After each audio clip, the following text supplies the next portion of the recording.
Let's tell you what's happening in China. The Wuhan virus is on a rampage. The worst hit is Hong Kong. What I'm about to show you next is disturbing, let me warn you. These pictures came to us last week. There is no place to store dead bodies in Hong Kong. Funeral homes are overflowing. Almost 150 people are dying every day. So refrigerated shipping containers are being hired. It gets worse. Hospitals have been forced to install tents. They've run out of beds. Food supplies are running out. Shelves are empty at supermarkets again. Just today, more than 43,000 cases were reported. This high infection rate has sparked fears of a lockdown in Hong Kong, and this has led to panic buying. Such images are not new.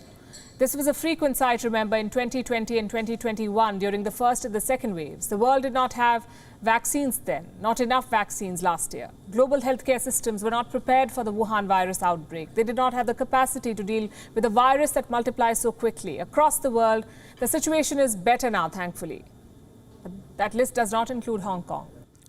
The Omicron-induced surge began almost 3 months ago. Hong Kong is still struggling to tame the virus because it is sticking to a failed playbook.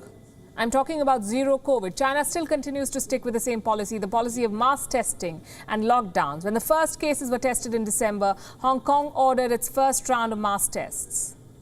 But that did not stop fresh infections. More than 2,000 people have died in this surge alone. What is Hong Kong's solution? More tests.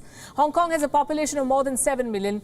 Each person living in Hong Kong, every one of them, will now have to take not one, not two, but 3 compulsory Wuhan virus tests.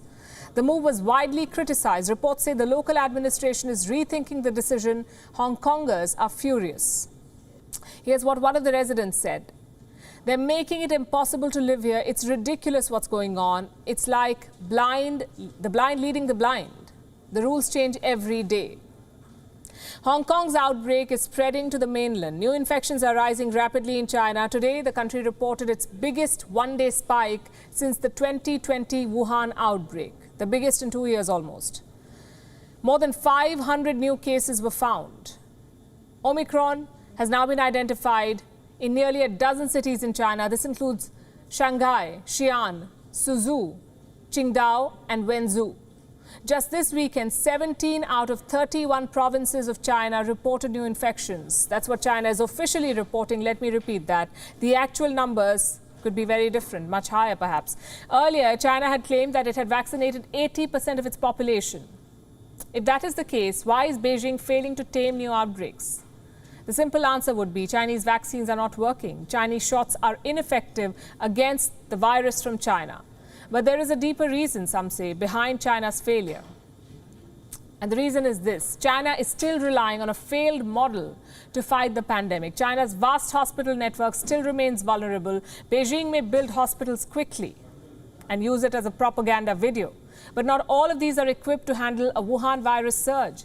Distribution of resources is lopsided. Investment on improving infrastructure is low. China's latest Wuhan virus surge comes during a key meeting in Beijing. The National People's Congress, perhaps the most important event for the Communist Party every year.